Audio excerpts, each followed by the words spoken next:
반갑습니다. 77입니다. 지난 영상은 철근 콘크리트 주택 시작에서 완공까지 6번째 걸 했는데 지금 7번째 겁니다. 여섯 번째까지 뭐냐면은 벽돌 쌓기, 그쵸? 골조를 다 세워서 이제 벽돌 쌓기, 거기까지 영상이 나갔는데, 자, 그럼 벽돌 쌓기는 두 가지로 생각을 해볼 수가 있어요. 하나는 벽돌 벽 자체가 내력벽으로서 그 건물 구조체가 됩니다. 그거를 이제 조적식 구조라 그러는데, 지금 동해안에서 지은 이 주택은 골조는 콘크리트로 돼 있고, 말하자면 치장벽돌입니다. 벽돌로 멋을 낸 거죠. 그래서 그분 이 벽돌의 역할은 뭐냐? 구조적인 거는 뭐 거의 없다고 보시면 돼요. 그러니까 비내력벽이죠. 말 그대로 치장벽돌입니다. 그래서 벽돌집으로 보이게 그렇게 외관을 이제 익스테리어를 벽돌로 한 거죠. 그러면 벽돌도 그냥 벽돌 쌓기를 할 수도 있지만은, 야, 이거 뭐 벽돌, 비싼 벽돌 갖다가 또 이렇게 모양을 내는데 한 켜 쌓아주냐. 단열에도 그렇게 큰 벽돌은 역할은 못 합니다. 벽돌은 뭐 단열 성능이 이렇게 있는 건 아니기 때문에. 그래서 요즘에는 이런 벽돌 모양의 타일이죠. 뭐 파벽돌. 네? 그런 거를 붙입니다. 타일처럼. 그 다음에 그게 긴 것들이 있어요. 롱브릭이라고, 롱브릭을 또 붙이기도 하고, 마찬가지로 뭐 매지 넣고 다 하는데, 요번에 이 주택은 그냥 벽돌을 아예 쌌어요. 그렇기 때문에 벽돌이 올라갈 만한 그 턱을 기초에서부터 먼저 만들어줬죠. 지난 영상을 보시면은 그게 나옵니다. 근데 지역마다 무슨 공법에 어떤 그 자기네 유행이 있는 건지, 이쪽 강릉 쪽 동해안 쪽에서는 다들 그래요.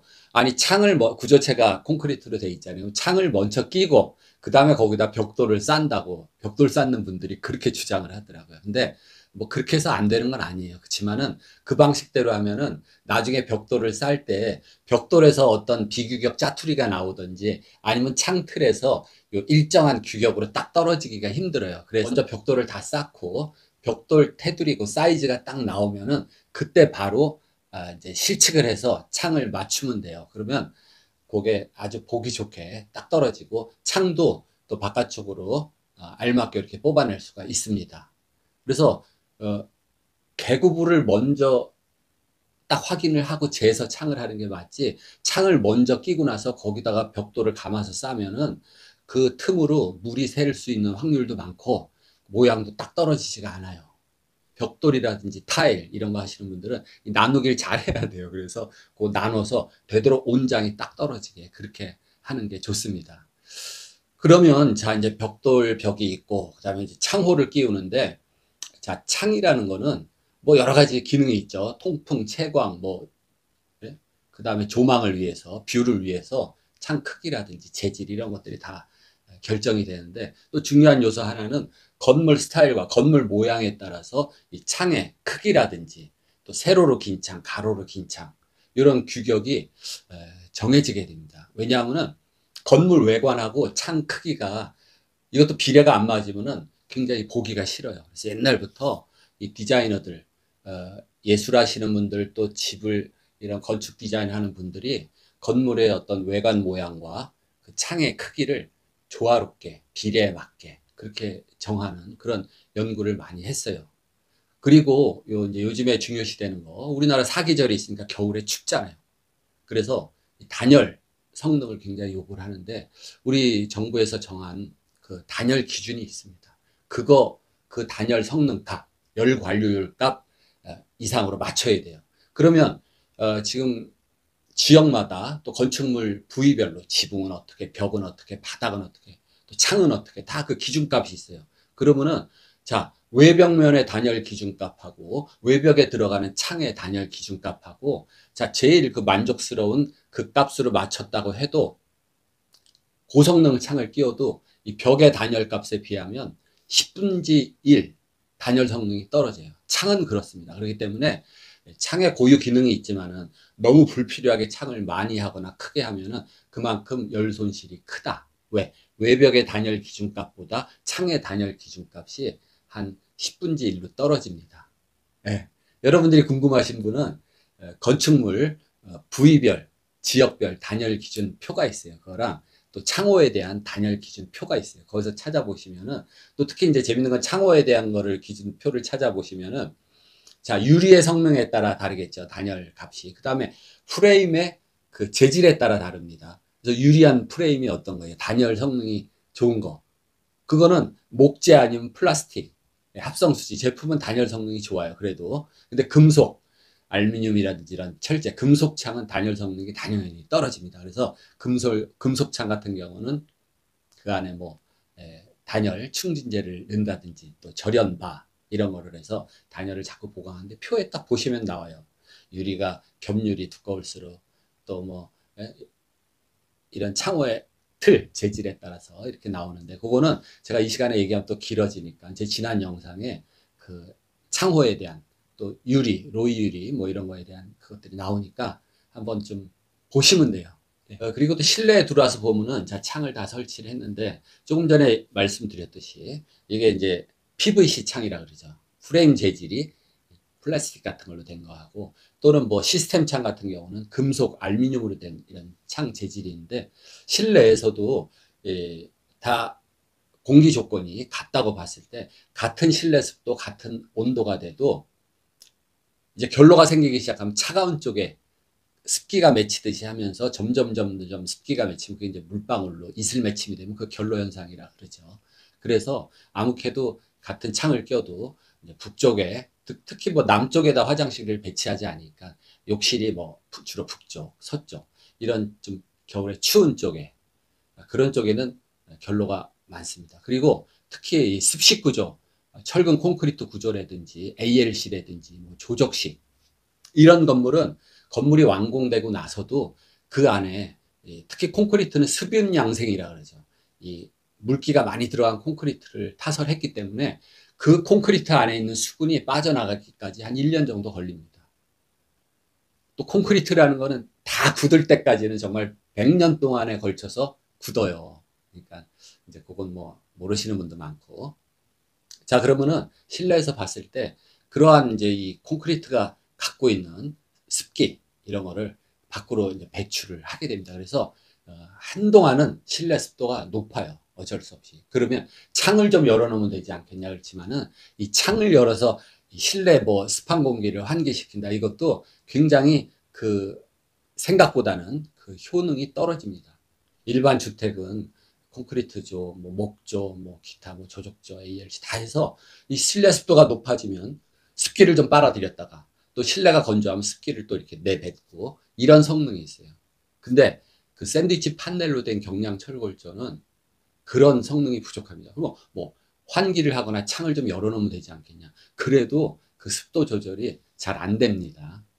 그렇기 때문에 구조체에 따라서 이 습기에 대한 조절 능력이 다릅니다. 그래서 전체 우리가 이런 방을 봐도 천정, 벽, 이렇게 해서 그 면적을 통해서 습기 같은 게 조절이 되고, 또 열이 그쪽으로 이동을 하고, 이렇게 되는 겁니다. 그리고 창에 이런 어떤 크기 제한 같은 게 있는데, 옛날에 우리 아주 오래된 건물, 제가 얼마 전에 영국 북쪽 스코틀랜드죠.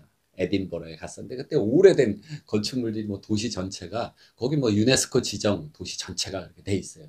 근데 보면은 다들 어떻게 돼요? 이렇게 세로로 긴 창이 많아요. 모양도 이쁘지만 왜 그래요?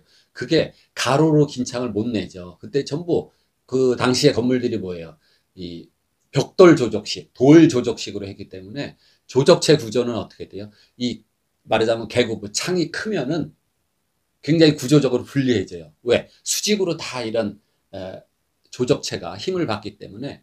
또 특히 고딕 같은 양식은 어떻게 돼요? 이렇게 하늘로 빼죽빼죽 높은 그러한 디자인이죠. 그렇기 때문에 다 창이 이렇게 세로로 길 수밖에 없어요. 그래서 구조체의 어떤 공법에 따라 그 창의 크기 제한을 갖는다. 그리고 요즘처럼 뭐 철골이 발달하고 콘크리트, 철근 콘크리트가 이렇게 이런 구조에서는 창의 크기를 뭐 얼마든지 크게도 할 수 있습니다. 통창도 만들 수 있고 다. 그런데 그것도 이 건물, 외부에서 보는 건물의 그 디자인, 거기에 따른 이 창의 크기 비례가 좀 맞아야지 보기가 좋습니다. 외부에 끼는 창은 그래서 우리가 LX 제품, 페어그래스 이중창이죠. 그러니까 이 창이 하나가 있으면 그 창의 유리가 두 겹으로 돼 있고, 있고, 이 창이 그러니까 더블로 돼 있죠. 창이 하나 있고 또 하나 있고 이렇게 이중창. 그래서 우리가 그 창호에 대한 단열 기준표를 보면은 그러한 이제 이중창이 단열 성능이 제일 높아요. 그리고 프레임은 이 합성지 플라스틱으로 된 게 또 높다. 그래서 시스템 창도 좋아요. 시스템 창도 뭐 유리 세겹 끼고 굉장히 정밀하게 돼 있고 또 아주 좀 슬림하고 심플하기 때문에 좀 이쁘죠. 근데 단열 성능은 그렇게 페어율이 낀 이중창보다 떨어진다. 이게 뭐 창호하는 전문가들도 다 그렇게 얘기해요. 그래서 나는 단열을 굉장히 중요시한다 그러면 그 PVC 창, 이중창 하는 게 좋고, 나는 그래도 좀 우리 집은 좀 심플하고 멋있게 하고 싶다 이런 분들은 시스템 창을 끼기도 하고 그렇습니다. 그래서 창은 여기까지 지금 시공이 되고, 자, 지붕을 해야 되는데, 지붕 모양이 이 경사지붕이라 그러죠. 박공지붕이라 그러는데, 뭐 일본말로 고야지붕. 이렇게 지붕 경사가 있는데, 이 물매라 그러죠. 물매. 이렇게 뾰족한 지붕이 있을 수가 있고, 이렇게 완만한 지붕이 있을 수가 있고, 그게 우리한테 주는 그 디자인에 대한 느낌이 좀 달라요. 예. 기능도 있지만, 그런 어떤 미관, 멋에 대한 느낌이 다른데, 보통 우리가 이제 창고를 생각해 보면, 창고는 이 비가 새면 안 되겠죠. 그렇기 때문에 물매를 줘야죠. 그래서 창고도 경사지붕으로 많이 했다. 그랬을 때 이게 높을 필요가 없죠. 창고는. 왜냐하면 뭐 비용도 많이 들고 일하기도 힘들고 그저 비가 내렸을 때 비만 안 새면 돼요. 그래서 이 물매를 완만하게 합니다. 그러다 보니까 창고는 좀 완만해요.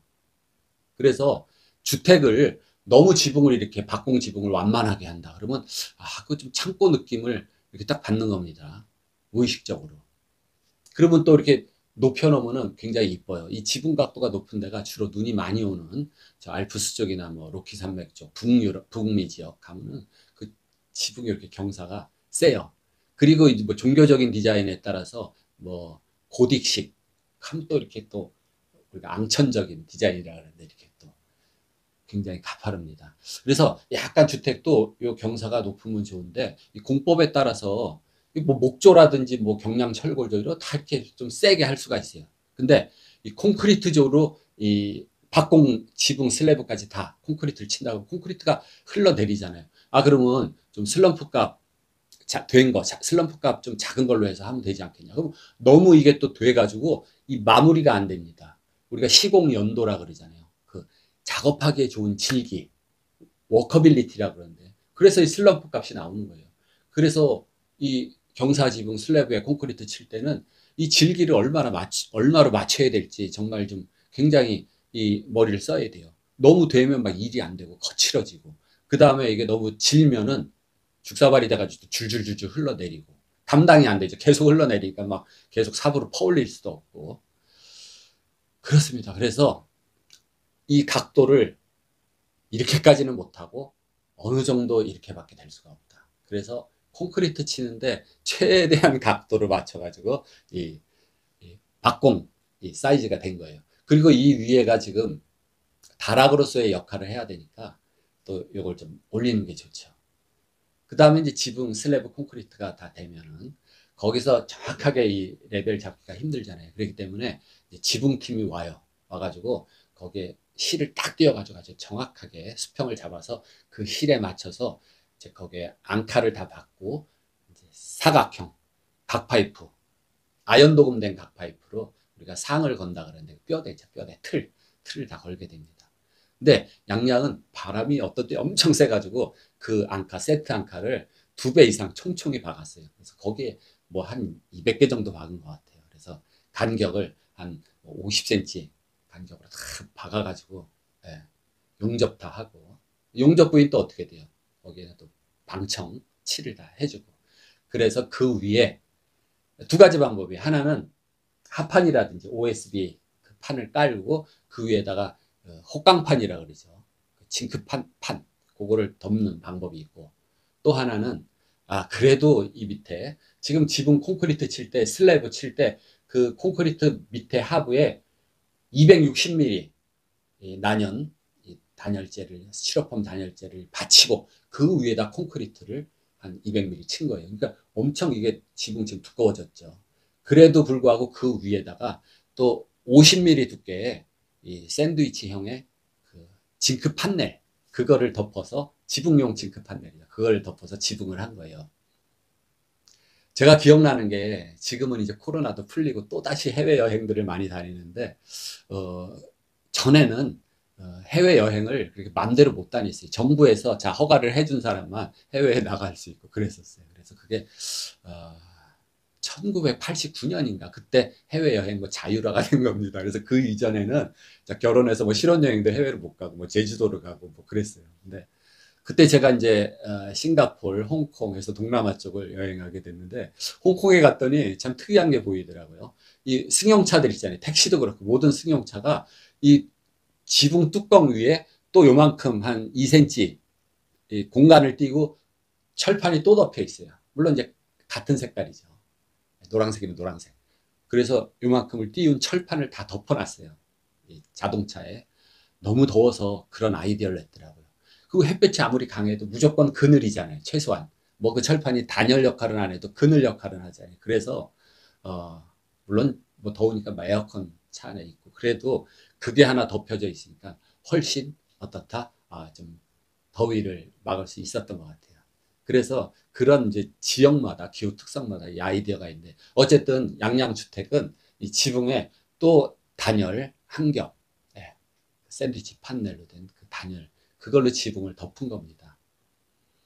근데 그렇게 다 하더라도 이게 뭐 정신없이 일을 하다 보면은 또 문제가 생겨요. 그래서 다 되고 나서 뭐 눈이 한 번 오고 비가 오고 그랬는데 그 처마 쪽 홈통에서 또 물이 새더라고요.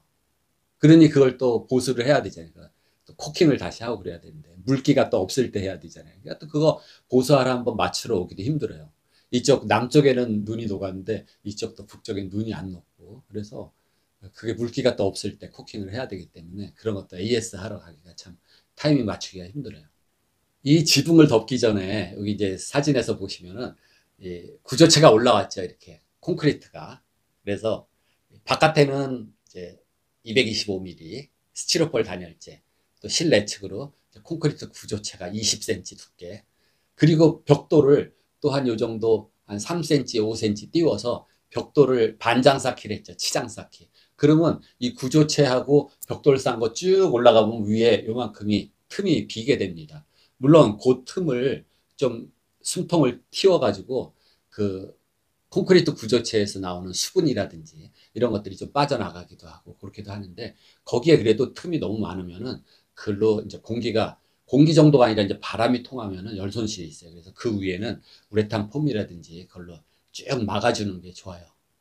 우레탄 폼으로 막아줘도 어느 정도 그런 이제 틈을 통해서 수분이 다 증발이 되고 빠져나갑니다. 근데 시간이 좀 걸린다고 봐야 돼요. 네, 그래서 거기를 다 막아주고 지붕판 덮는 시공을 하게 되는 겁니다.